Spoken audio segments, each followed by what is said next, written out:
New York பூங்காவில் நடந்த துப்பாக்கிச் சூட்டில் ஒருவர் பலி, 6 பேர் படுகாயம். வெனிசுலா அதிபர் தேர்தலில் நிக்கோலஸ் மதுரோவிற்கு எதிர்க்கட்சிகள் ஏற்க மறுப்பு. பாகிஸ்தானில் பழங்குடியின கிராமங்களில் பயங்கர கலவரம், 42 பேர் உயிரிழப்பு. தைவானில் சர்வதேச மாநாடு, 6 நாடுகளுக்கு சீனா எச்சரிக்கை. பிரான்சில் திருமண நிகழ்வில் புகுந்து சரமாரி தாக்குதல். கூகுள் மீது எலான் மஸ்க் பரபரப்பு குற்றச்சாட்டு. வடகொரியாவில் அவசர நிலை பிரகடனம். தாக்குதலுக்கு தயாராகும் இஸ்ரேல், பின்வாங்கும் ஹிஸ்புல்லா. மத்திய கிழக்கில் போர் பதற்றம். நியூயார்க் பூங்காவில் நடந்த துப்பாக்கிச் சூட்டில் ஒருவர் பலி, 6 பேர் படுகாயம். அமெரிக்காவில் நியூயார்க்கின் அல்ஸ்டேட்டில் உள்ள ரோசெஸ்டர் மேம்பிளவுட் பூங்காவில் நேற்று இரவு மர்ம நபர்கள் நடத்திய துப்பாக்கிச் சூட்டில் 20 வயது இளைஞர் உயிரிழந்திருக்கின்றனர். மேலும் 6 பேர் படுகாயமடைந்ததாக தகவல்கள் வெளியாகியிருக்கின்றன. இந்த துப்பாக்கிச் சூட்டை பார்த்த மக்கள் சிதறி ஓட ஆரம்பித்திருக்கின்றனர். இதனால் அங்கு பரபரப்பு ஏற்பட்டிருக்கின்றது. இதையடுத்து தகவல் அறிந்து சம்பவ இடத்துக்கு விரைந்து வந்த போலீசார் காயமடைந்தவர்களை மீட்டு அருகிலுள்ள மருத்துவமனைக்கு அனுப்பி வைத்திருக்கின்றனர். மேலும் இந்த சம்பவத்தில் உயிரிழந்த இளைஞரின் உடலை பிரேத பரிசோதனைகளுக்கு போலீசார் அனுப்பி வைத்திருக்கின்றனர். இந்த சம்பவத்தில் ஈடுபட்ட மர்ம நபர்கள் தப்பியோடிய நிலையில் அவர்களை போலீசார் தீவிரமாக தேடி வருகின்றனர். கூகுள் மீது எலான் மஸ்க் பரபரப்பு குற்றச்சாட்டு. ஜனாதிபதி டொனால்ட் ட்ரம்ப் என்ற தேடல் வார்த்தையை தடை செய்வதன் மூலம் கூகுள் அமெரிக்க தேர்தல்களில் தலையிடுவதாக எலான் மஸ்க் குற்றம் சாட்டியிருக்கின்றார். அவரது எக்ஸ் தளத்தில் வெளியிட்ட ஜனாதிபதி டொனால்ட் என்ற தேடல் வார்த்தைக்கான ஒரு இடுகையில் ஜனாதிபதி டொனால்ட் டக் மற்றும் ஜனாதிபதி டொனால்ட் ரீகன் என வரும் முதல் தேடல் முடிவுகள் குடியரசுக் கட்சியின் ஜனாதிபதி வேட்பாளரும் அமெரிக்க முன்னாள் ஜனாதிபதியுமான டொனால்ட் ட்ரம்புக்கு கூகுள் தடை விதிக்கிறது என்பதை காட்டுகிறது. தேர்தலில் அவர்கள் தலையிட்டால் அவர்கள் தங்களை தாங்களே மிகவும் சிக்கலில் மாட்டிக்கொள்கிறார்கள் என்று ட்ரம்பை ஆதரித்த மஸ்க் பதிவிட்டிருக்கின்றனர்.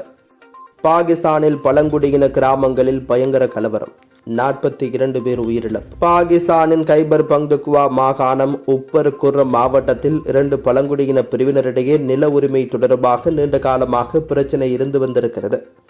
இது முற்றிய நிலையில் கடந்த 5 நாட்களுக்கு முன்னர் கடும் மோதல் ஏற்பட்டிருக்கின்றது. இரு தரப்பினரும் பயங்கர ஆயுதங்களால் தாக்கியிருக்கின்றனர். புசேரா கிராமத்தில் ஏற்பட்ட இந்த கலவரம் மற்ற கிராமங்களுக்கும் பரவியிருக்கின்றது. ஆங்காங்கே பதுங்கு குழிகள் அமைத்து எதிரிகள் மீது தாக்குதல் நடத்தியிருக்கின்றனர். இதனால் அந்த பகுதியில் போர்க்களமாக காட்சியளித்தன. இந்த வன்முறை தாக்குதல்களில் இரு தரப்பினரும் கடுமையான உயிரிழப்புகள் ஏற்பட்டிருக்கிறது. 100கணக்கானோர் காயமடைந்திருக்கின்றனர். இதையடுத்து இரு தரப்பினருக்கிடையே அரசு சார்பில் அமைதி பேச்சுவார்த்தை நடத்தப்பட்டிருக்கின்றது. 5 நாள் தொடர் மோதலுக்கு பிறகு நேற்று சண்டை நிறுத்தம் அறிவிக்கப்பட்டது. ஆனால் நேற்று இரவில் இரு தரப்பினரும் ஒப்பந்தத்தை மீறி மீண்டும் தாக்குதலில் ஈடுபட்டனர். தொடர்ந்து துப்பாக்கிச்சூடு நடந்து வருகிறது. இதனால் பழங்குடியின கிராமங்களில் பதற்றம் நிலவுகின்றது. இந்த கலவரத்தில் உயிரிழந்தவர்களின் எண்ணிக்கை இன்று காலை நிலவரப்படி 42ஆக அதிகரித்திருக்கிறது. 170 பேர் காயமடைந்திருக்கின்றனர். கலவரத்தை தடுத்து நிறுத்தி அமைதியை ஏற்படுத்துவதற்கு அதிகாரிகள் தொடர்ந்து முயற்சி மேற்கொண்டுள்ளனர். பிரச்சனைகளை பேசி தீர்த்துக் கொள்ளலாம் என இரு தரப்பினரையும் வலியுறுத்தி வருகின்றனர். தாக்குதலுக்கு தயாராகும் இஸ்ரேல், பின்வாங்கும் ஹிஸ்புல்லா. மத்திய கிழக்கில் போர் பதற்றம். லெபனான் மற்றும் ஜோர்டான் நாட்டு எல்லையில் 1200 சதுர கிலோமீட்டர்களுக்கு பறந்து விரிந்து கிடக்கும் பிரதேசம் கோலன் சிகரம். இதன் பகுதிகளை கடந்த 1981ஆம் ஆண்டு இஸ்ரேல் தனது கட்டுப்பாட்டுக்குள் கொண்டு வந்தது. அதாவது இஸ்ரேல் ஆக்கிரமித்திருக்கிறது. அங்கு வாழ்ந்து வந்த சிரியன் மற்றும் பலஸ்தீனிய மக்களை வெளியேற்றிவிட்டு தங்களது மக்களை இஸ்ரேல் அங்கு குடியேற்றம் செய்திருக்கிறது. அங்கு வாழும் மக்கள் சிரிய நாட்டில் வசித்தாலும் இஸ்ரேலிய குடியுரிமை கொண்டவர்கள் ஆவர். லெபனான் இஸ்ரேல் எல்லையில் இயங்கி வரும் ஹிஸ்புல்லா போராளிகள் தற்பொழுது சிரியாவில் உள்ள இஸ்ரேல் ஆக்கிரமிப்பு பகுதியான கோலான் ஹைட்ஸ் பகுதியில் உள்ள கால்பந்து மைதானத்தின் மீது வான்வழியாக ராக்கெட் மூலம் தாக்குதல் நடத்தியிருக்கின்றனர். இந்த தாக்குதலில் மைதானத்திலிருந்த குழந்தைகள், இளைஞர்கள் உட்பட 12 பேர் பலியாகியிருந்தனர். இந்த தாக்குதலுக்கு ஹிஸ்புல்லா பெரிய விலையை கொடுத்தாக வேண்டும் என்று கொந்தளித்துள்ள இஸ்ரேல் பிரதமர் நெத்தனியாகு தனது அமெரிக்க பயணத்தை அவசரமாக முடித்துக் கொண்டு இஸ்ரேல் திரும்பியிருக்கின்றனர். இதற்கிடையில் இந்த தாக்குதலுக்கு எதிர்வினையாற்றி தக்க பதிலடி கொடுப்பது குறித்து எந்த முடிவையும் எடுக்க பிரதமர் நெத்தனியாகுவுக்கு அந்நாட்டு பாதுகாப்பு அமைச்சகம் முழு அதிகாரத்தை தந்திருக்கிறது. எந்த நேரத்தில் எந்த வகையில் பதிலடி கொடுக்கலாம் என்று நெத்தனியாகவே முடிவு செய்ய அதிகாரம் வழங்கப்பட்டிருக்கின்றது. எனவே மற்றொரு போரை நெத்தனியாக தொடங்க வாய்ப்புள்ளதாக தெரிவிக்கப்படுகிறது. இஸ்ரேல் பழிவாங்கும் தாக்குதலுக்கு தயாராகி வரும் நிலையில் ஹிஸ்புல்லா அமைப்பு லெபனான் எல்லையிலிருந்து பின்வாங்கியுள்ளதாக தகவல்கள் வெளியாகி இருக்கின்றன. இஸ்ரேல் லெபனான் எல்லையில் தெற்கு பகுதிகள் மற்றும் அமைப்பு வலுவாக இருக்கும் பெக்கா பள்ளத்தாக்கிலிருந்தும் ஹிஸ்புல்லா பின்வாங்கியுள்ளது என்று எல்லைப்புற செய்திகள் தெரிவிக்கின்றன. லெபனானுக்குள் இஸ்ரேல் நுழைந்தால் ஒரு முழுமையான போரில் இஸ்ரேலை ஈரான் எதிர்த்து நிற்கும் என்று அந்நாட்டு சார்பில் உறுதிபட தெரிவிக்கப்படுகிறது.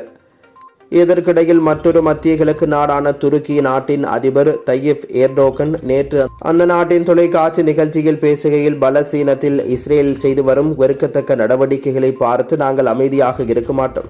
அவசியம் ஏற்பட்டால் இதற்கு முன்னதாக லிபியா மற்றும் அஜர்பைஜானின் நாகோர்னா கராபாக் பகுதிகளில் நுழைந்தது போல் துருக்கியை இஸ்ரேலுக்குள்ளும் நுழையும் என்று எச்சரிக்கை விடுத்துள்ளதையும் கவனிக்க வேண்டியுள்ளது. பலஸ்தீனத்தில் இஸ்ரேல் ஆக்கிரமிப்புக்கு எதிராக போராடி வரும் ஹமாஸ் அமைப்பு கடந்த அக்டோபர் 8ஆம் தேதி இஸ்ரேலுக்குள் புகுந்து தாக்குதல் நடத்தினர். பலர் பிணை கைதிகளாக பிடித்துச் செல்லப்பட்டனர்.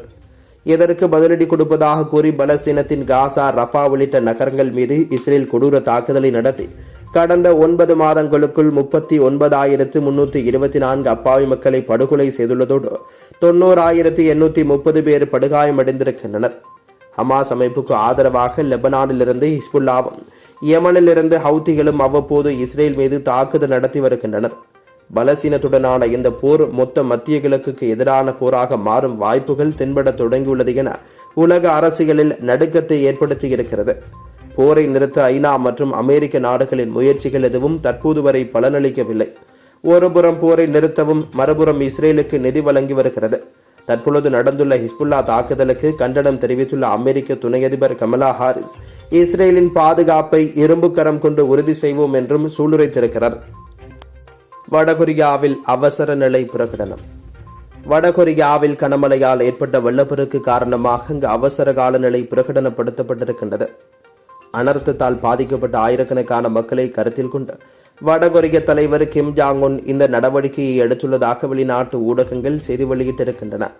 சனிக்கிழமை அன்று பெய்த கனமழையால் வடகொரிய சீன எல்லையில் உள்ள ஒரு நதி ஆபத்தான அளவை தாண்டியதுடன் கடுமையான நெருக்கடியை உருவாக்கியது என்று அதிகாரப்பூர்வ கொரிய மத்திய செய்தி நிறுவனம் தெரிவித்திருக்கின்றது.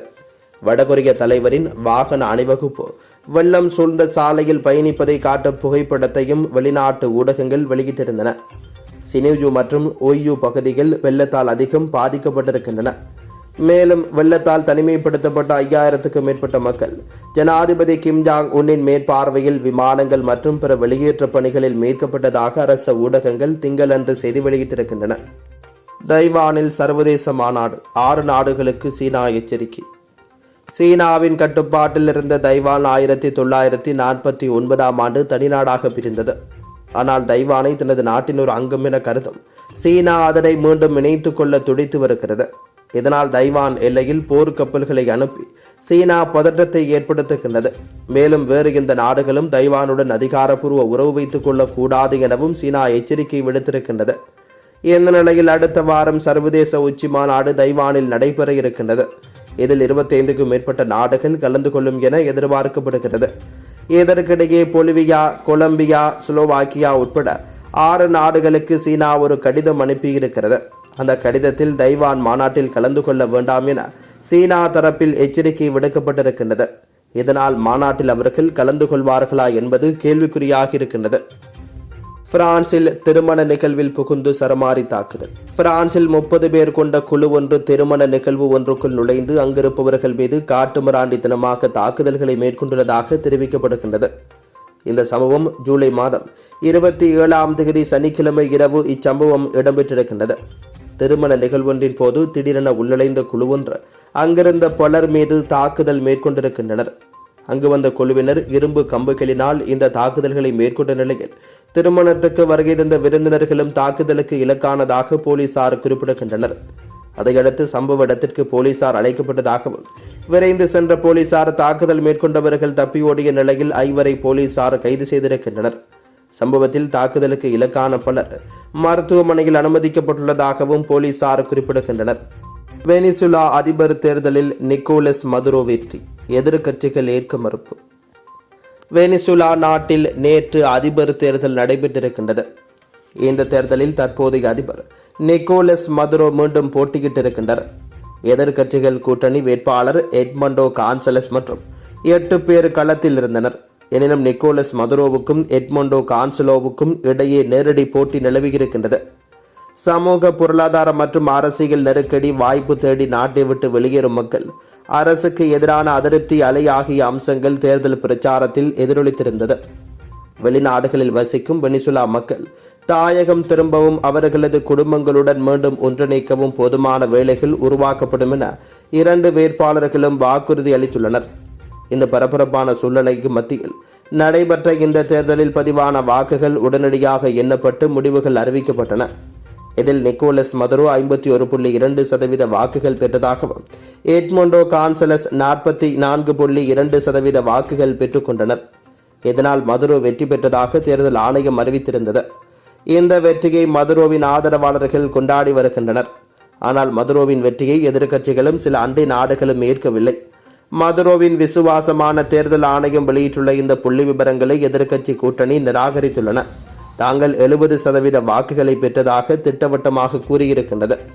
நாங்கள் தான் வெற்றி பெற்றோம், வெனிசுலாவின் புதிய அதிபராக எட்மண்டோ கான்சலஸ் தேர்ந்தெடுக்கப்பட்டுள்ளார் என எதிர்க்கட்சி தலைவர் மரியா கொரினா மச்சோடா செய்தியாளர்களிடம் குறிப்பிட்டிருக்கின்றனர். இந்த தேர்தல் முடிவு மோசடியானது என கோஸ்டாரிக்கா அதிபர் ரோட்ரிகோ சாவ்ஸ் விமர்சனம் செய்திருக்கின்றனர். இந்த தேர்தல் முடிவை நம்ப முடியவில்லை என சிலி அதிபர் தெரிவித்திருக்கின்றனர். தேர்தல் முடிவுகள் குறித்து ஆலோசனை நடத்துவதற்காக தூதரை திரும்ப அழைத்ததாக பெரு நாடு குறிப்பிட்டிருக்கிறது. இந்த தேர்தல் முடிவு வெனிசுலா வாக்காளர்களின் விருப்பத்தை பிரதிபலிக்கவில்லை என்று அமெரிக்க வெளியுறவு மந்திரி ஆண்டனி பிளிங்கன் தெரிவித்திருக்கின்றனர்.